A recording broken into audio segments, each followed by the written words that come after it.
Going live. All right, so if you are, there's flies.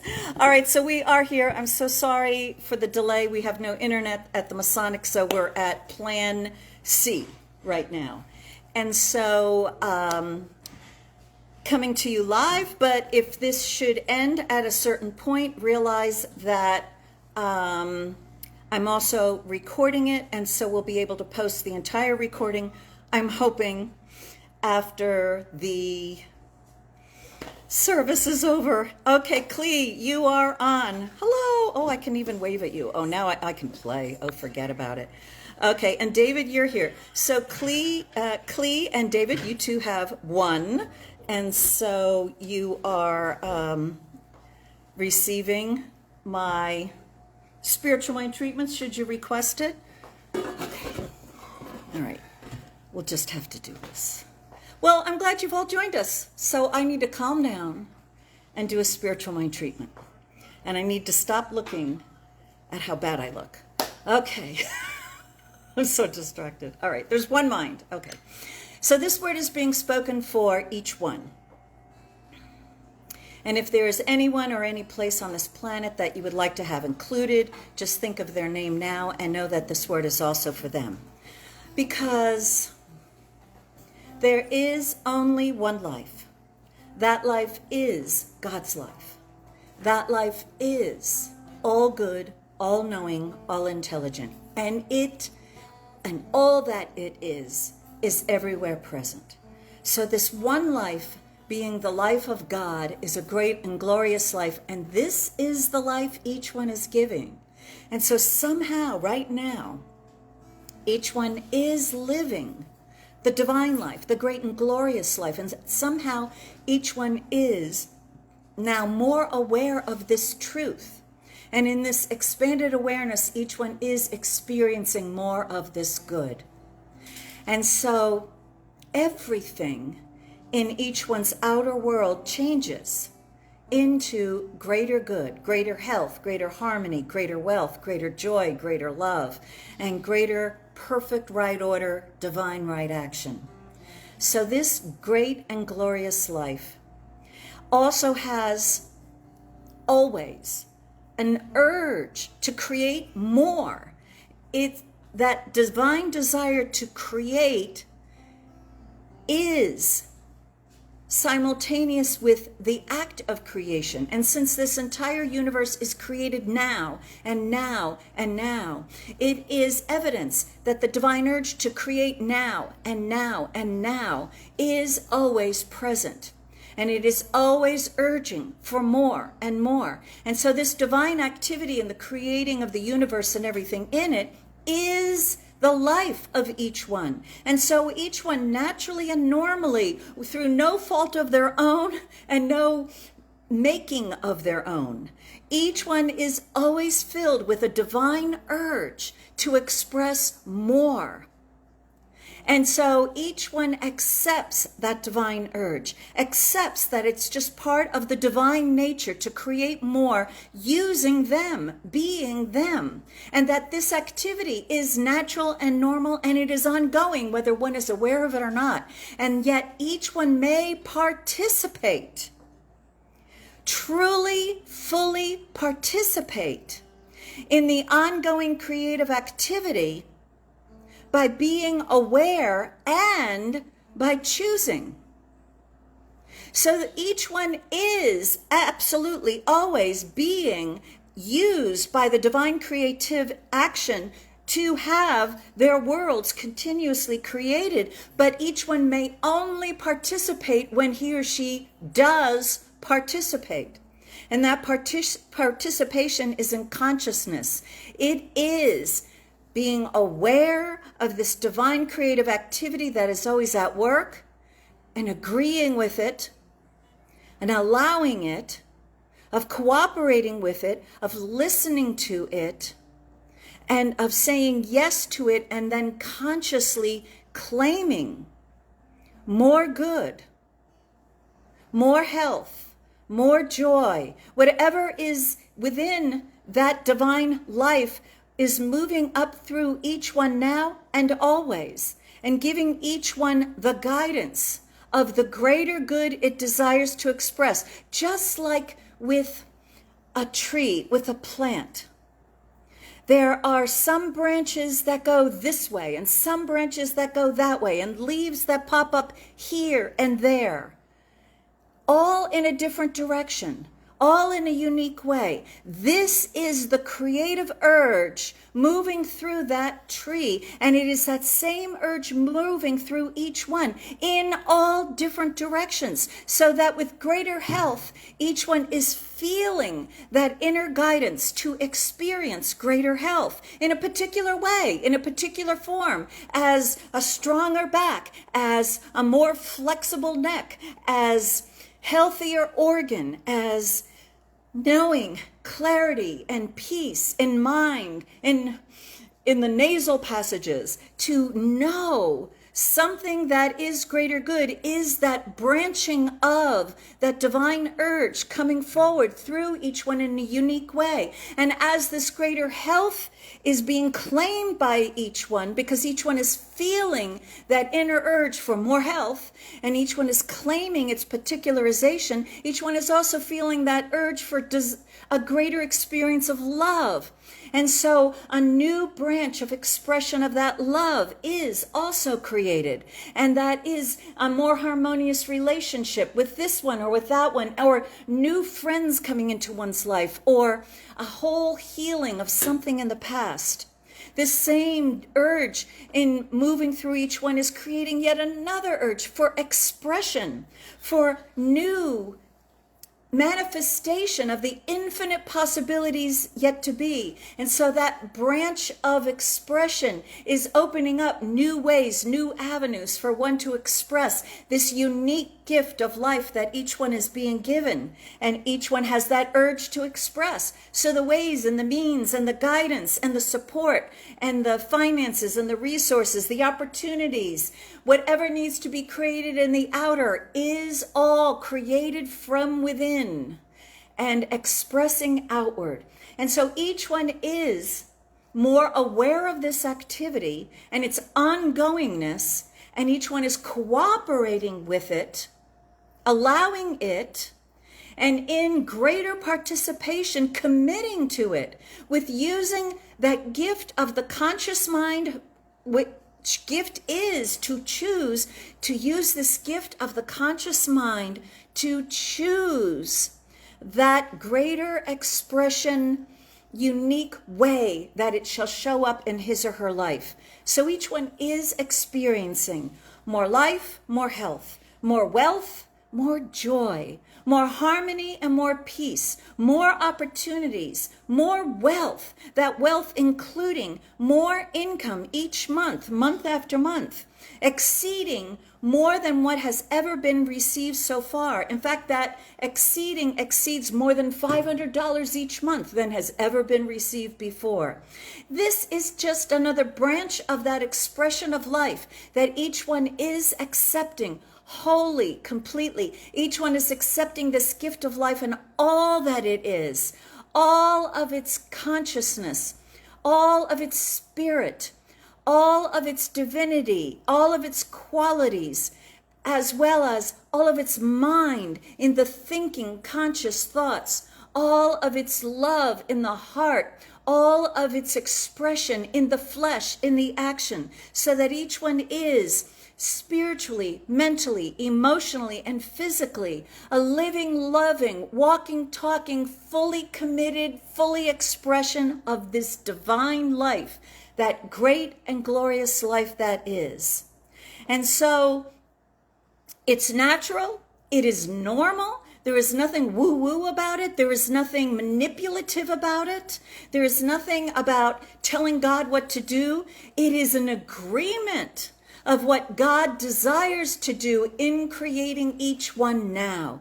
And each one does agree, and wholeheartedly, whole mentally, whole consciously, whole physically commits to being that free and easy, joyous, harmonious expression of this great and glorious life in all of its wonderful ways, on all of its planes of action, with its health, with its wealth, with its loving relationships, with its new opportunities, with its financial wealth, and with all of its good, with all of this gift of time, with all of this gift of here, now, with all of this gift of life. Each one is accepting it, enjoying it, embracing it wholeheartedly, whole soully, and is expressing more of it just because. And that is just because that is the way life is. I am grateful that this is the truth. I release this word to the law, the creative law, which is creating as I speak. Creating. So it creates this too. And it is done, and so it is. Okay, so moving on in our strange and unusual setup this morning, Reverend Rich is going to sing something. Let's see if I can do this.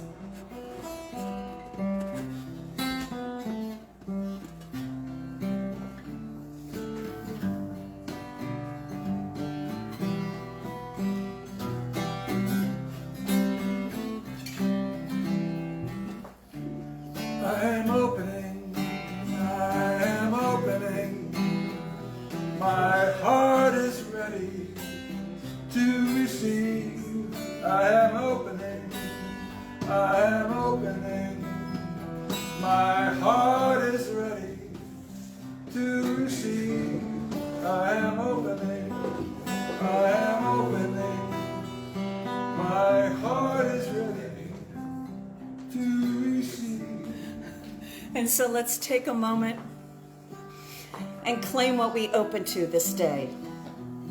Greater good, that's my claim. So whatever is in your heart, claim it, and let's see, let's discover, let's participate in that greater good being created for us this day, right now. So it is. I am opening. My heart is ready to receive. I am opening. My heart is ready to receive. Are you there? I'm there. Good morning. Good morning. The manifestation of the infinite life yet to be. That's what Reverend Karen just treated for us. And that's what this teaching is about, the manifestation of the infinite life yet to be. So welcome to the Center for Spiritual Living, Princeton. I'm Jon Heron. I am a licensed practitioner here at this center. And welcome. Tomorrow is Independence Day, so let's all claim independence. This is a wonderful time. This morning, we have our practitioner DeeJah Wynter, who will serve as our practitioner of the day. Our wonderful Reverend Rich will bring us some music, and Reverend Karen will be speaking on spiritual principles applied. And on Tuesday night, instead of the usual class on this thing called you that our practitioner Susan Neat has been teaching, there will be a special free workshop. And I'm going to read you the description of it. Have you found yourself being critical of your body in any way? Do you sometimes notice that your relationship with your body is often negative? This Tuesday evening, because we do not have a regularly scheduled class, we are offering an evening of paying loving attention to our body, in appreciation and gratitude for what it does. We will contemplate, write, and meditate for about 45 minutes. It is a free workshop, but you're always welcome to donate to CSL Princeton if you feel so guided. The Zoom link says that it's this thing called you, but it is the correct link for Tuesday, July 5th. And you can make a donation on our website, cslprinceton.org, and also all the information about this Tuesday night workshop will be there. Also on July 17th, After the service, we'll be having a special occasion here. Please come and join us. There really is a difference being physically in the room from watching it at home. Of course, at home you can really relax, but being here is really inspiring. So I welcome you. And I actually found something this morning that really sort of struck me because it's something I've been thinking about. This is a quote by Buckminster Fuller. "We are called to be architects of the future, not its victims. The manifestation of the infinite life yet to be," as Reverend Karen mentioned this morning. And I've been thinking a lot about that. The Bible, well, I'm not a huge fan of the Bible, but I'm starting to understand it in a very, very different way than I used to, and that is, it starts with "in the beginning." And one thing that we learn from the Science of Mind teaching is every moment is a beginning if that's what we choose it to be. Right? The manifestation of the infinite life yet to be. So every moment we can make the choice for it to be the beginning. That's my new definition of the word God. The beginning. The source of everything. So right now, in welcome to the service that we have this morning, what life are you beginning? What's your choice?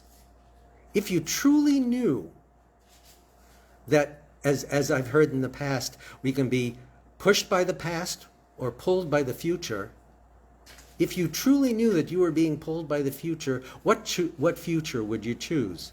Because, make no question about it, this teaching is quite clear that we get to create the future that we choose, if we choose. So now is a wonderful time to welcome yourself into your new life, to begin a new life. And we'll support that.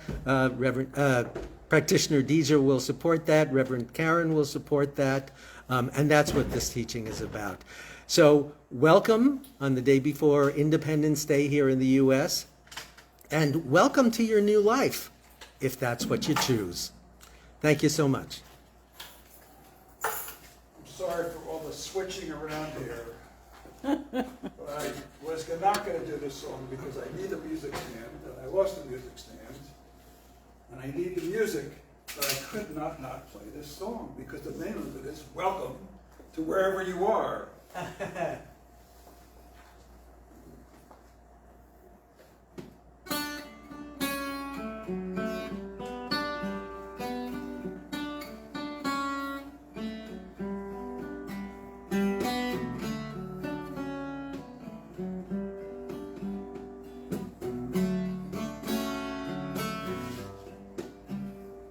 Maybe we're all different, but we're still the same.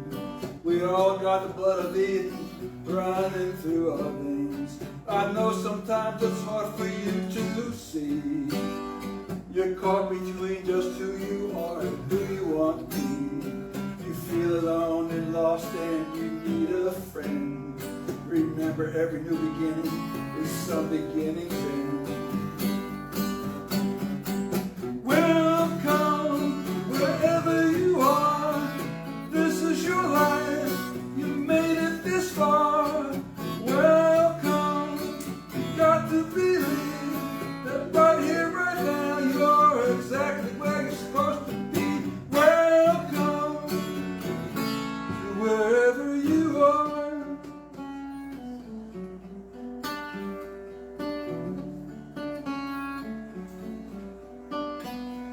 When everybody's in and you're left out, you feel it drowning in the shadow of a doubt. Everyone's a miracle in their own way. Just listen to yourself, not what other people say. When it seems you're lost and alone and you're feeling down, remember everybody's different, just take a look around. Welcome to wherever you are.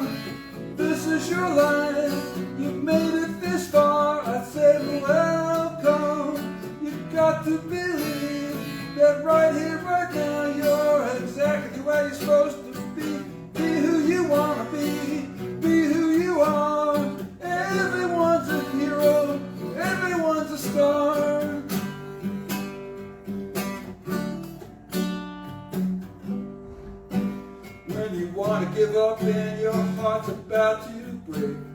Remember that your perfect God makes no mistakes. Welcome to wherever you are. This is your life. You made it this far. I said welcome. You got to believe that right here, right now, you're exactly where you're supposed to be. Welcome to wherever you are. This is your life. You made it this far. I said welcome to wherever you are.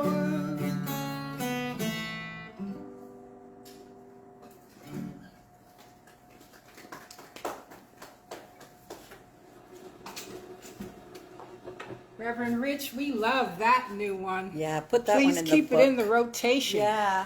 That's beautiful. You have to give my voice another 2 steps. Okay. You got it, Joe. Oh, we like that, though. That guy is not human. You did it well. Good morning, spiritual family, Yes. Facebook community. It's a pleasure to be here. This morning, I'm going to recite a super treatment, a golden oldie from Judge Thomas Troward.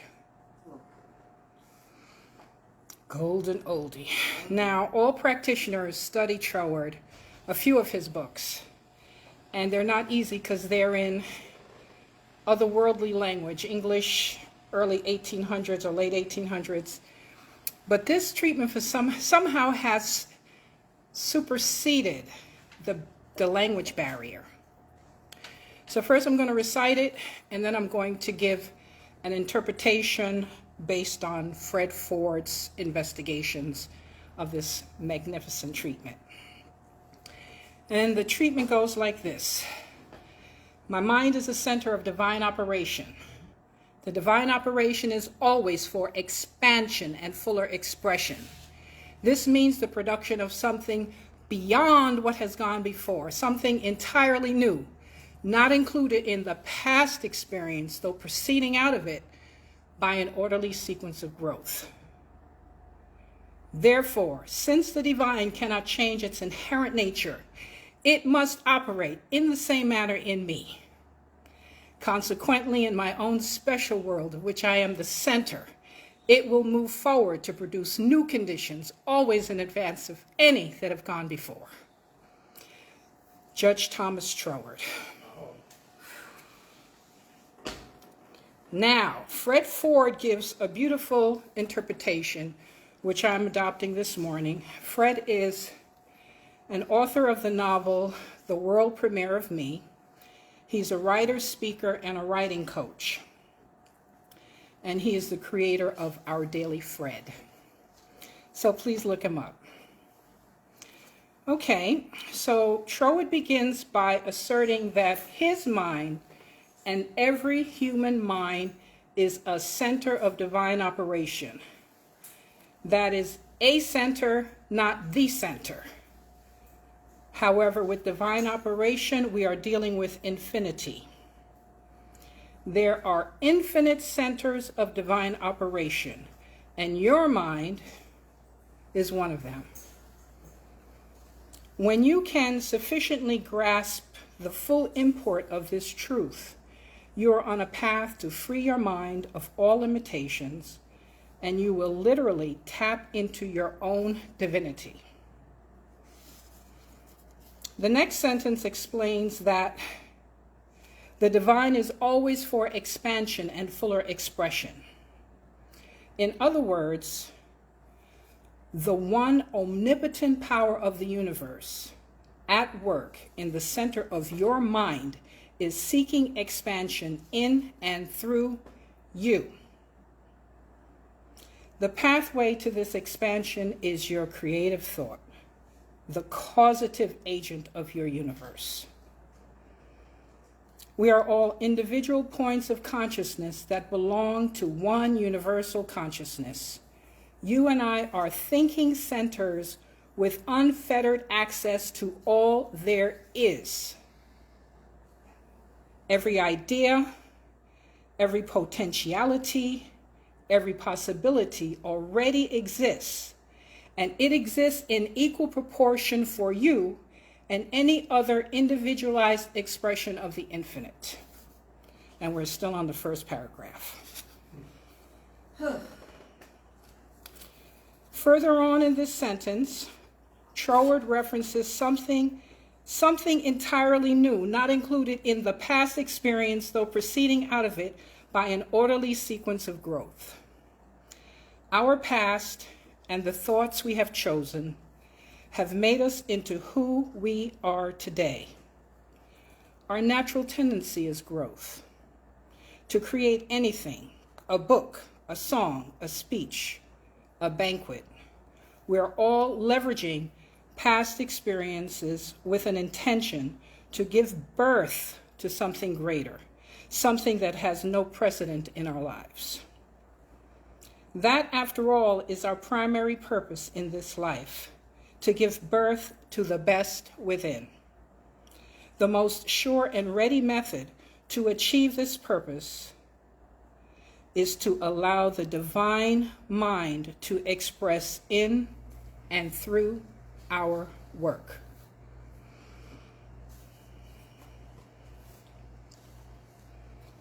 When we can understand this, we understand that all creation is actually a co-creation.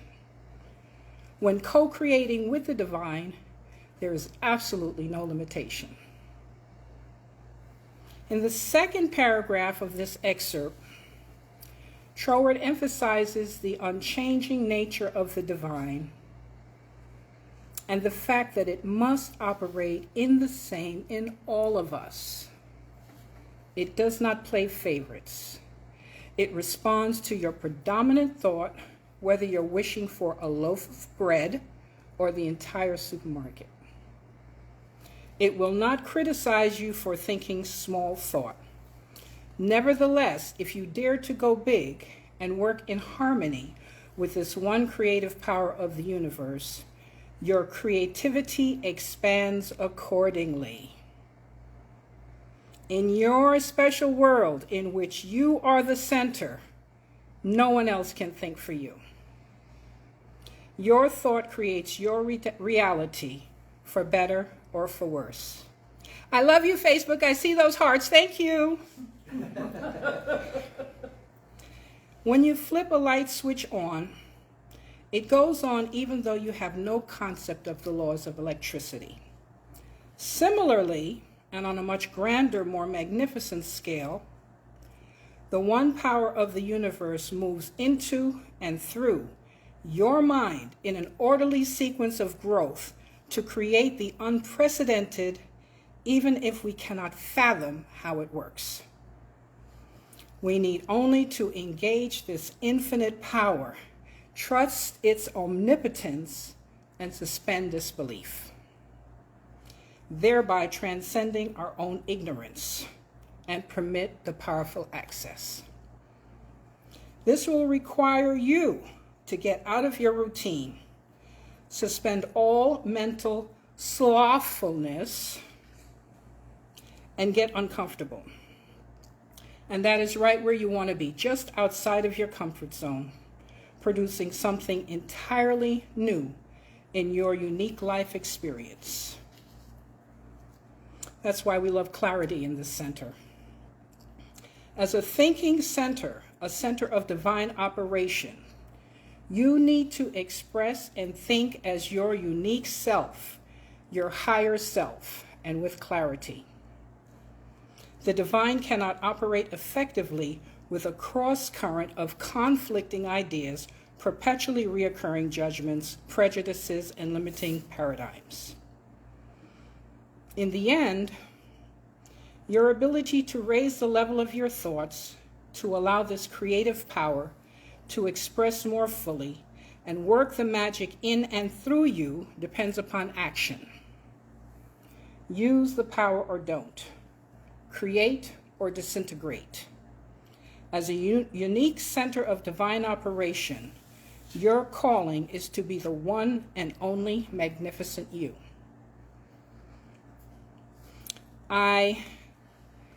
When I was studying with Dr. Grayson, he had us commit this super treatment to memory. So I'm glad because I can call on it when I need it. It's portable. And there are times when I understand that the mind is a habitual machine. And so there may be days when we don't really think a unique new thought. We're so used to habitual thoughts. So there are times when I feel I need to bring in new energy, to bring in newness. We're all about newness here. To call on the creativity of the infinite and allow it to manifest through me. And when I feel a need for that, I will say this repetitively 7 times, or perhaps throughout the day. So remember this golden oldie. All you have to do is look up on the internet. My mind is the center of divine operation, and you will find the rest of it. Right now, I'll say a brief treatment to allow us to assimilate this goodness and to move forward into this wonderful service. Let's take a deep breath to anchor ourselves in this most potent now moment. I know that there is one mind, the mind that is a center of divine operation, and this one omnipotent mind is operating in, through, as, and around each one.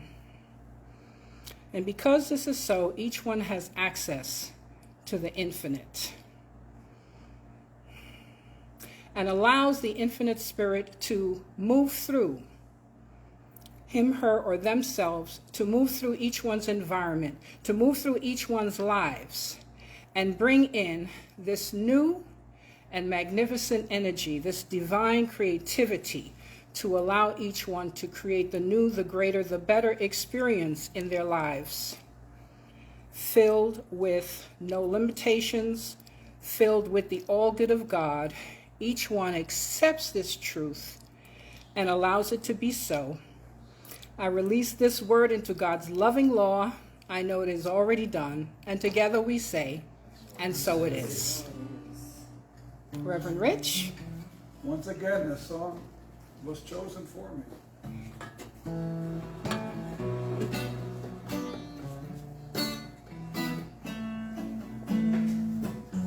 I am the center of divine operation. All things, all pure and blessed things, all pure and blessed things come to me now. I am the center of divine operation. All things, all pure and blessed things, all pure and blessed things come to me now. What I choose to focus on is what I get to see.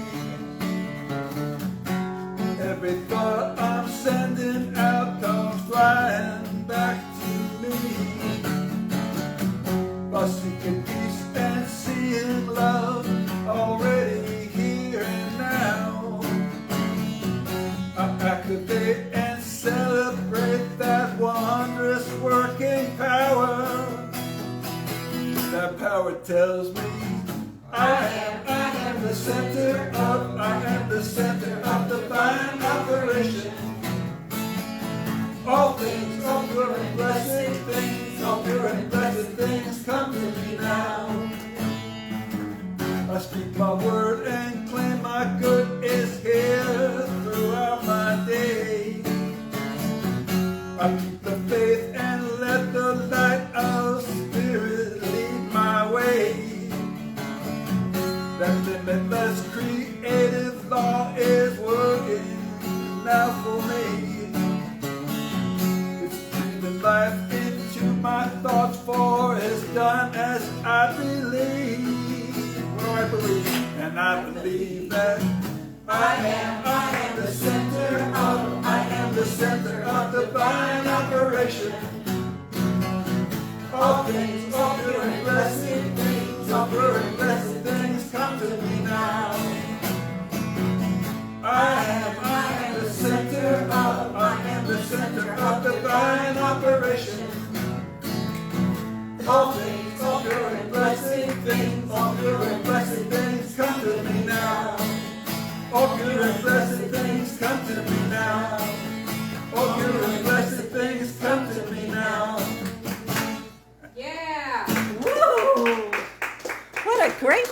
Yay! All right, so newness has its way of working its way in us. And this is so cool because we are once again using collected essays of Robert Bitzer as inspiration, and everything that Jon and DeeJah and Reverend Rich have been providing. I'm like, okay, that's what I have to talk about, because I was going to go in a different direction with this section that I'm using, but wait till you hear what also is in this section, which I must address, because that's all that's been addressed all along. Right? So we've talked before about your vision operates like an advance guard. It precedes every demonstration. So we know the value and the importance of seeing, vision, seeing that which we have not seen before, seeing where we're going, where we're heading, in whatever level of clarity that we get. It might, sometimes that seeing, that vision for me is just an inexplainable urge for more in a particular way.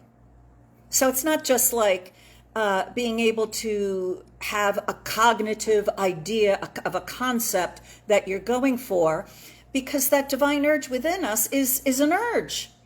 And so it has infinite ways of seeing itself and as us. So our vision should be clear. And then our actions must be consistent with that vision in order to reinforce it.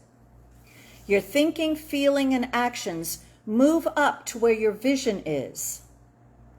And so each of our steps reinforces the idea.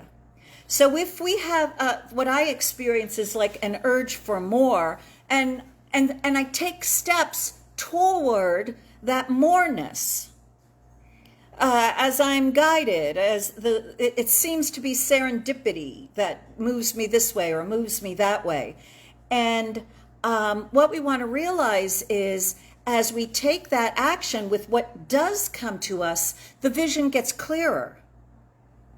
So years ago, I treating for more and more and more good, and I asked that divine question: what new spiritual practice should I add to my routine in this coming year? And what I got was walk 15 minutes a day. It was so loud and clear, and it wouldn't shut up for 5 months. So I gave in. I finally took the action. And in that taking of the first step of walking 15 minutes a day and walking each day, the vision got clearer and clearer, and the more good that I didn't even know I wasn't experiencing just started barreling toward me. And that more good, yes, it was more good of feeling healthier and happier inside this little vehicle of a body that we've been given. Up until then, I thought it was good enough to just sort of sit and, own myself. And apparently life wants so much more. Action. It wants our physical activity to be in agreement and moving forward to the achievement of our vision. Each such step reinforces the idea. He says, don't let any false beliefs stand between you and your reinforcement. You cannot be successful while you're thinking failure. You cannot be well when you're thinking sickness. Whatever stands in the way must go. Mental dormancy must go. Reinforce the divine idea by conforming to its pattern in all your thinking and in your doing. We conform. He says, reinforce your vision by knowing that rightness is sustained. Perceive divine order. Recognize that all things are working together. Keep your thinking positive and dynamic. We've heard that before. Be constructive. Don't give power to beliefs in delay or uncertainty. And so he says, again, right, your vision operates as that advance guard. Every expedition or endeavor has a spearhead or the advance guard, that's our vision, that the follow-ups must be able to keep up with. And so the follow-ups is what we say and what we do. It is our action. It has to be able to keep up with our vision, because for those of you who have had divine insights, right, inspiring ideas, right, we go up to the mountaintop and then the ideas just start downloading and you're like, whoa, there are all these ideas. I mean, and what we realize is the follow-ups can't keep up with all that's streaming through us. So we have to pick and we have to choose. However, what we want to realize is, having picked, the follow-ups still have to keep up. They have to keep up.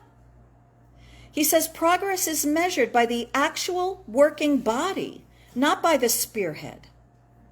So he says the architect designs a building, but it's the construction workers digging the foundations and putting up the frameworks that are showing the progress. And that's true of us. So your vision of health or success must be reinforced by the actual appearance and expression. What you have in mind must be reinforced by what you do and by your fully completed demonstration. So let's talk a little bit about completion. To some, life seems to be a series of repeats, with people called back to complete what they should have done right the first time. And so if you find that as an experience, you want to realize that your follow-ups need some beefing up. Because we're not meant to repeat, and we only repeat an experience when we haven't gotten all the good out of it. He writes, and I know I have been a great devotee of Robert Bitzer for decades, so it must have been his genius that somehow got into my head. But each moment has something of truth to reveal to you.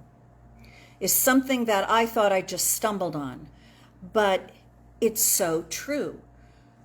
Even if all you know is that you desire greater good, and you don't know what form is, it's got to be backed up with what we say and with what we do.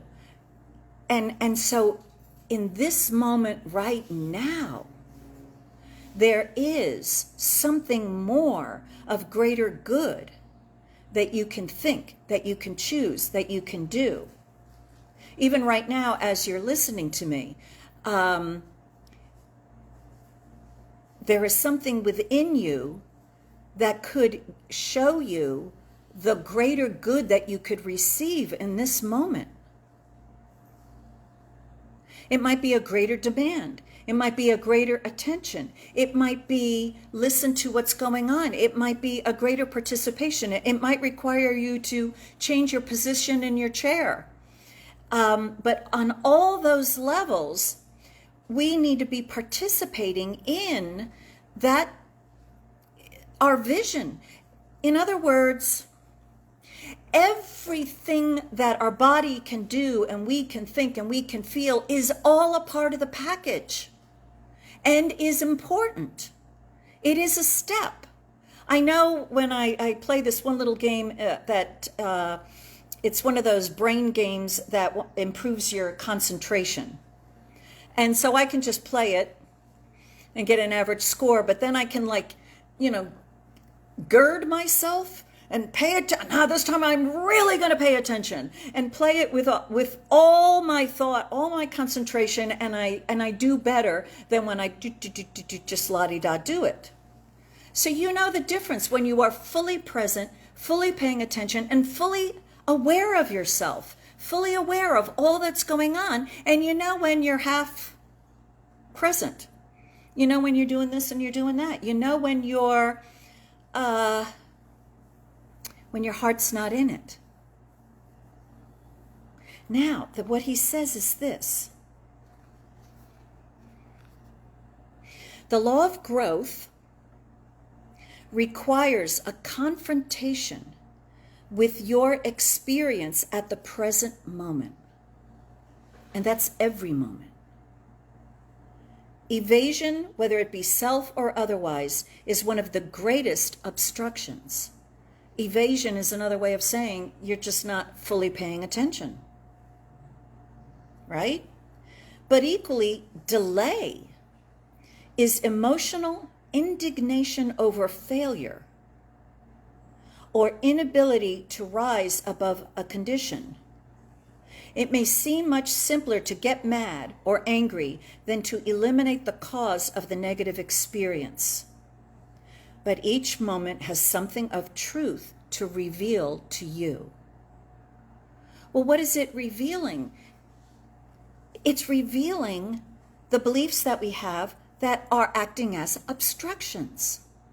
The beliefs that we have that are not the truth.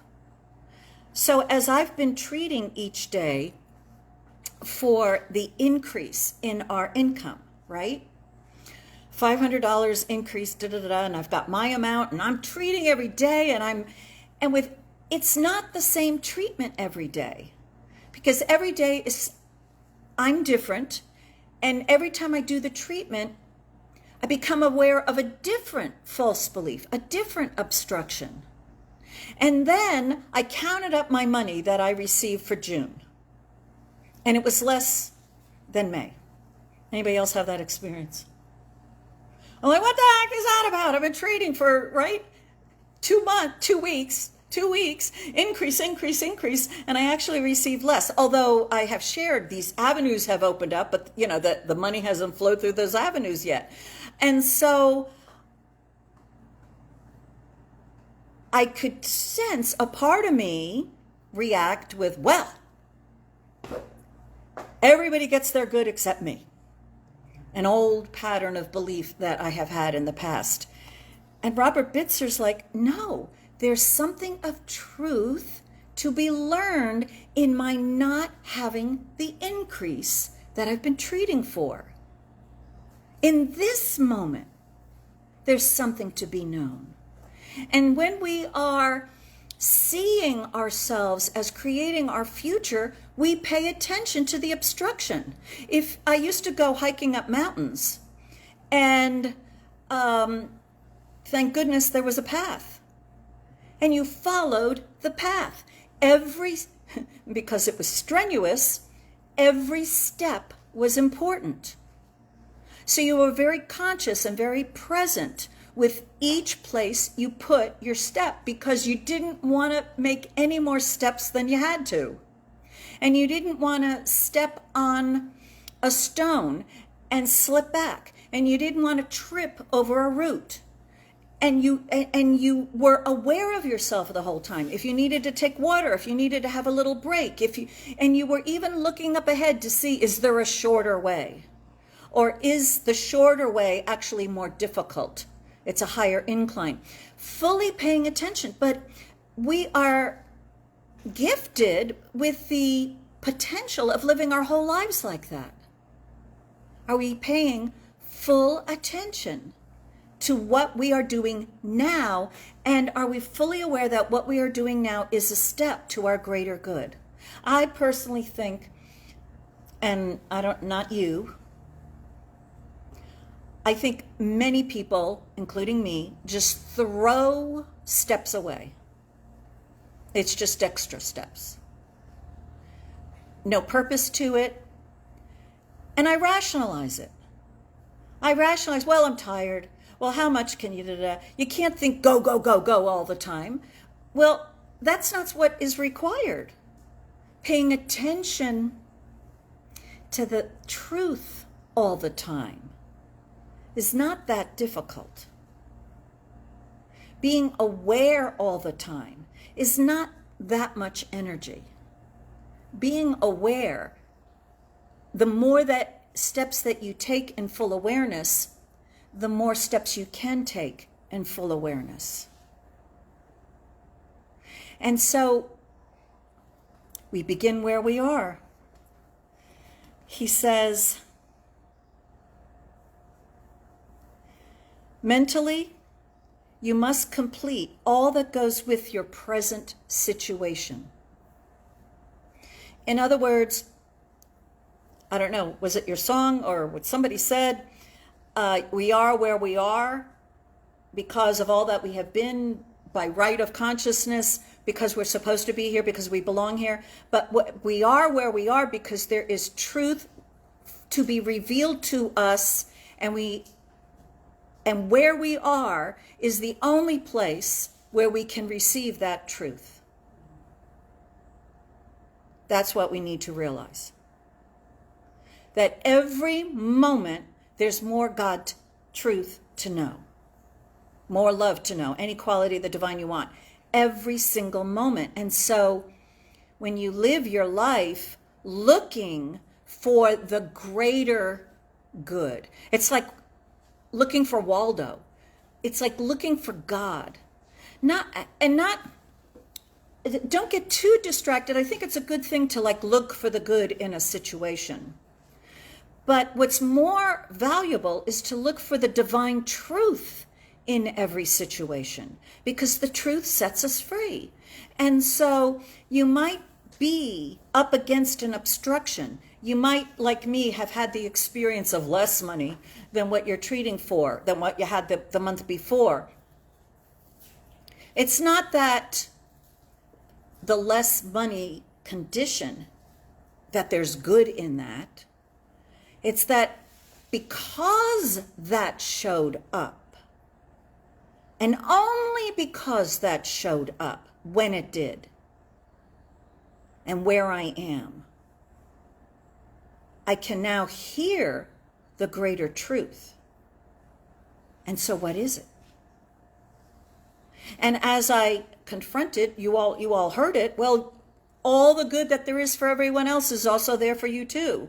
So that's a divine truth for me to affirm yet again in my consciousness. But I'm only having to affirm it yet again because I didn't complete it when I heard it the last time. And so what we have to do is, he says, you are where you are because a life purpose has placed you there. Don't evade it or deny it. Only then will the better way appear. And that's this particular essay is called, Is There Always a Better Way? My mind is the center of divine operation. What DeeJah read of Trower's Spiritual Mind Treatment, Dr. Bitzer's version, since mind is infinite, intelligence constantly produces new concepts to be acted upon. Every experience can be transcended. The thing you do today perhaps could be done better tomorrow. There must always be room for growth and expansion. But, that being so, a negative attitude about today is going to hamper that larger expression. In other words, dissatisfaction about, it could be done better, does not inspire us into better action. So we don't be unhappy with the present, realizing tomorrow we could do it better. What we do, the law of growth begins where we are. That's what he says. The law of growth begins where you are. And it requires that your attitude of the present moment be constructive. Every moment matters. Your attitude matters. Fully attentive, fully aware, and fully listening to spiritual truth. That's why I love Reverend Rich's songs. Because when I'm out there in my world, la-di-dying, there's a part of me that's listening, and frequently his songs that he sings comes into my mind. You know, I am the center of divine operation. This is going to be a new thing. I know it's going to come to me as I'm operating around in my world all this week. And that's a wonderful thing. And so our attitude at the present moment, he says, must be constructive. And so what we want to do, realizing that, is do everything we can to help ourselves in the present moment have that constructive thought. And one of the ways that we help ourselves, right, is connecting here on Sunday. Woo, start fresh. Okay, good. I swear, I'm like jumping ready to go. I'm going to go pull out the Troward treatment and start doing that again. Don't be surprised if you hear it next week. Because I'm getting inspired and ideas to support me in moving forward, staying in that constructive thinking each and every moment. So last week we had wonderful Jason Muhammad speak to us, and he gave a spiritual practice of visualizing that magic moment. And he recommended that we do it each night. So how many out there did that? Raise your hand. Every night? Every treatment. Every treatment. Okay. All right. Okay, good. That's put into plan.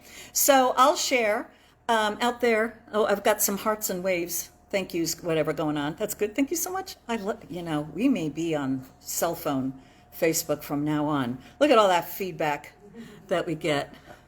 Really? The hearts, hello, Margit. Oh, she's like, there's a million hearts she's doing. Okay. So, for me, I really wanted to do this. And my vision that I wanted to visualize was my sweater fully knitted with the blue ribbon at the county fair. So for 4 nights, I completely forgot about it.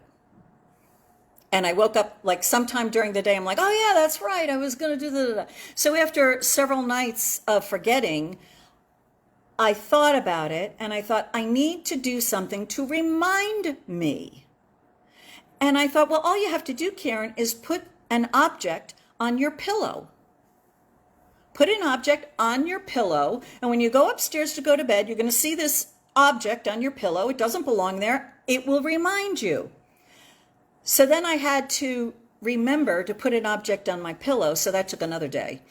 But I did. I finally put my remote control on my pillow, and that night when I went upstairs, I saw it there, and I'm like, aha, that means I'm going to visualize this knitted sweater, and as I lay me down to sleep, I found it very difficult to see that magic moment.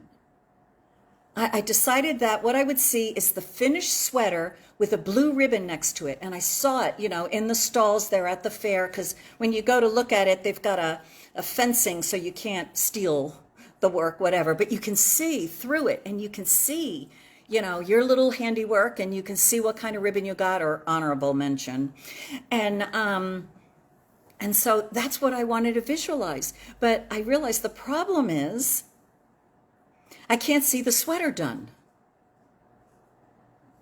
I can see the stall, I can see the blue ribbon, but the sweater is murky, and I haven't finished the sweater.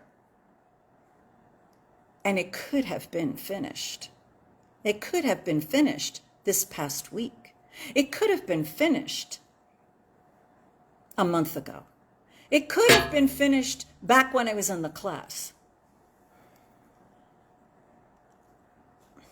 Back to what Robert Bitzer says, when we are seeing our vision, all of the follow-up crew has to be at work.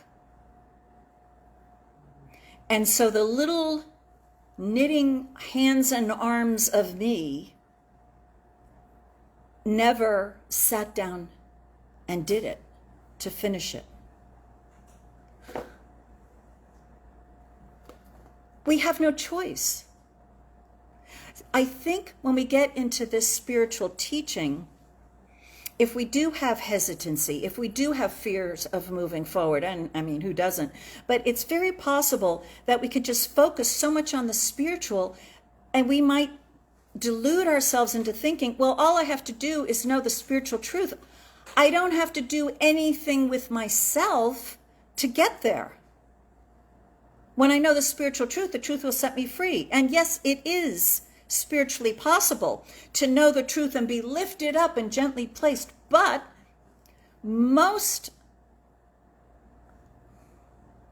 okay, this is a new thought here. I'll have to think it through. But that cannot happen if there's any part of you that's unwilling to do what is yours to do. We know that when we are treating for something great and wonderful, we say, and you have to take all that goes with it. And many of us do sometimes see the new good demonstrate, a new opportunity show up in our lives. But then we realize the rest of us has to catch up. We're not good enough. Robert Bitzer himself told this story of this woman who came to him to treat. She wanted to be the finest piano teacher in all of Boston. And he looked at her and she said, I feel so inferior. And he looked at her and he said, well, you are inferior. Look at you. The finest homes of Boston are not going to invite in someone who's down at the heel, slovenly dressed, a big old mess. Yeah, get those follow-up reinforcements. Got to get them all on the same page. And he said she was furious. Had left in a huff, whatever. But she kept coming to hear him speak. And he would notice she seated herself way far back. But over the weeks and the months, she would move closer and closer and closer, until she was in that front row. And she became the organist for his church. She wanted something, but she didn't realize that she had to prepare herself for it. So here's the thing. Have you ever bought something? Tooth whitening stuff. I don't know. I've bought it, right? And you open it up and they've got instructions. Or say that you went to a therapist, a physical therapist, and they said, okay, twice a day, do this kind of exercise or something, right? You're like, yes, right? And so you've got all that, you've got the instructions, you've got all the equipment, and then you only half do what they say. Have you ever done that? Okay. That's not giving your all. I think when I do it, and I do it, I'm doing enough. I'm doing enough to improve it. But I'm allowing, well, it's going to take some time. And so instead of twice a day, I'll do it every morning. That's good enough. That's good enough. There's an improvement there. Improvement will be slower, but what do they know? And whenever you are so committed or motivated to really having something change, you're willing to do whatever you've got to do to cooperate with it, to allow it, to have it come. I think about people who are moving homes, right? I'm going to move, right? I'm going to move. So they start going through their stuff to pack, whatever, versus the closing date is now. And what you're packing is like then. So what we want to realize is when we decide about a particular vision in moving forward, not only are we going to have to be required to do all that goes with it when it demonstrates, but we also want to develop the emotional, physical, mental, spiritual, cooperating skills so that we will do everything that is possible to guarantee our success. It is the success consciousness that we're talking about here. There's the mediocre consciousness. There's the failure consciousness, like, why try? There's the, well, it's good enough. Mediocre consciousness is, well, this is a little bit of improvement. It's pretty good. And then there's a, I swear to God, I will never be hungry again consciousness. I forgot the exact quote, but I'm sure you all know. What is it? Tara, what's the... Yeah, Gone with the Wind. The last thing that Scarlett says, I don't remember these. As God is my witness. That's what she says. As God is my witness, I will never be hungry again, as she holds a turnip or something. And so what we need to realize is that's a difference in consciousness. So Robert Bitzer says it, Thomas Troward says it, Jon, DeeJah, Reverend Rich is saying it, I'm saying it, maybe I'll listen to it, maybe you'll listen to it, but it involves each moment has something of truth to be revealed to us. And we want to get better, more skillful, and more, and we want to make it more normal for us to make sure that every step we take toward our greater good in all of its forms is meaningful, is happy, is a part of our larger picture. There's no waste, there's no throwaway times, and there's no need to repeat an experience. He says, that there is always a degree of truth manifesting, even in a negative situation. It is up to us to perceive what it is and to act upon it. He says, perhaps the very feeling of dissatisfaction is the truth of your greater potential trying to make itself realized by you. That's how total we are. So with these thoughts, it's 4th of July weekend, freedom in moving forward in our good, I think is what we've got here. So let's have Reverend Rich sing something for us. Yeah. Take us away. And I wanted to find a song to sing for it. And this is a tune Woody Guthrie wrote it a long time ago. And I think it serves to remind us that this is a big country and there's enough room for everybody and everything. And it's not owned by one group or two groups, it's for all of us. So I'm sure everybody's heard the tune.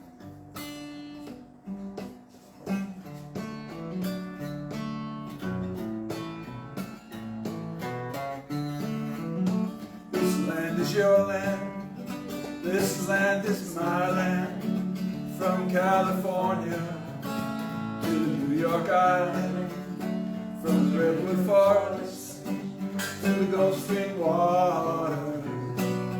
This land was made for you and me. As I went walking that rim-up highway, I saw above me that endless skyway. I saw below me that golden valley. This land was made for you and me. This land is your land, this land is my land, from California to the New York Island, from the redwood forest to the Gulf Stream water. This land was made for you and me. I roamed and rambled, I followed my footsteps to the sparkling sands of her diamond deserts, and all around me a voice was sounding. This land was made for you and me.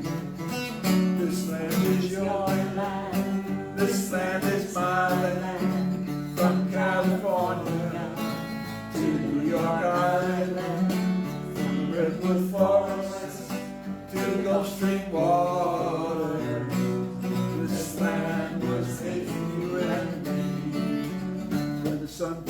riding, then I was strolling, and the wheat fields waving, and the dust clouds rolling. A voice was chanting as fog was lifting. This land was made for you and me. This land is your land. This land is my land. From California to the New York Island, from the redwood forests to the Gulf Stream waters. This land was made for you and me. Nobody living can't ever stop me as I go walking that freedom highway.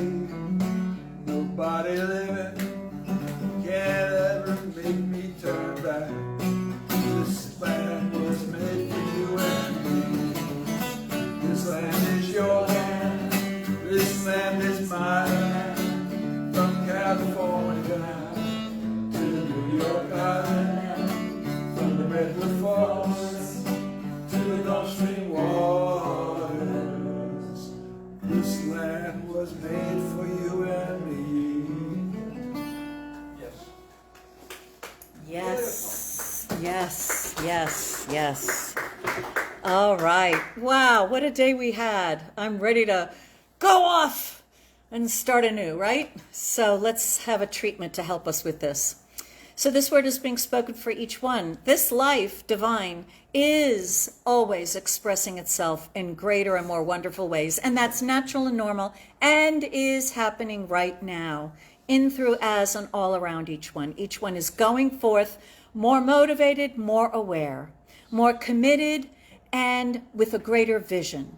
That the way is prepared for each one, and each one is motivated to take every single step, realizing that in every step, the face of God is met.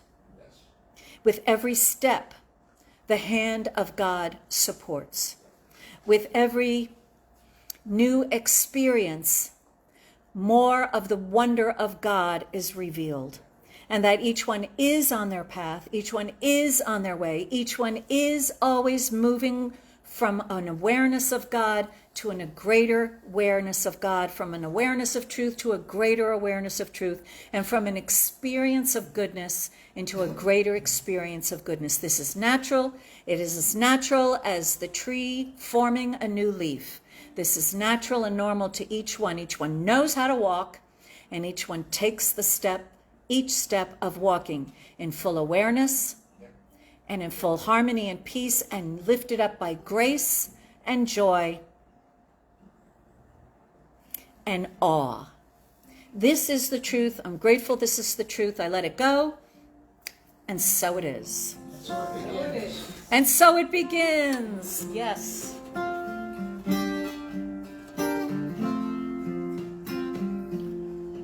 I see trees of green, red roses too. I see them bloom for me and for you, and I think to myself, what a wonderful world.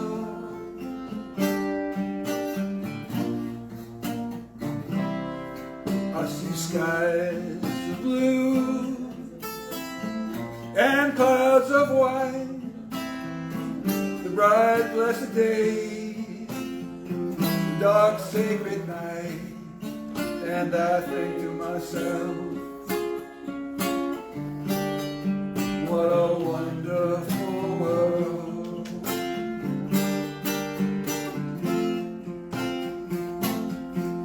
The colors of the rainbow, so pretty in the sky, and also on the faces of people going by.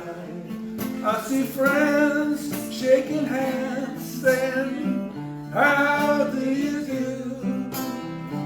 They're really saying, I love you. I hear babies cry, I watch them grow.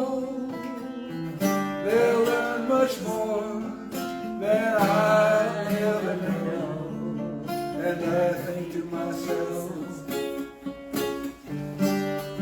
what a wonderful world. And I think to myself,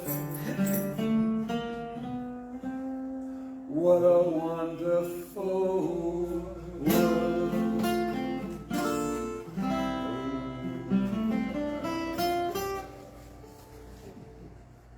Amen.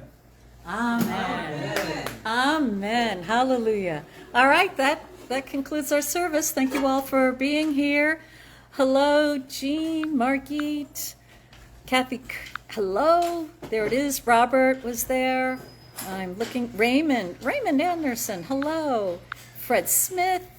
Good to see you. Angela, Debbie. Oh my goodness. See, there's so many more people I can see when I'm on cell phone. Mary, Debbie, good to see you.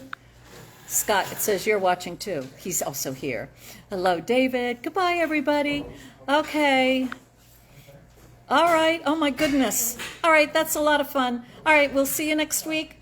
And you'll all be different. And so will I. Okay. Bye-bye.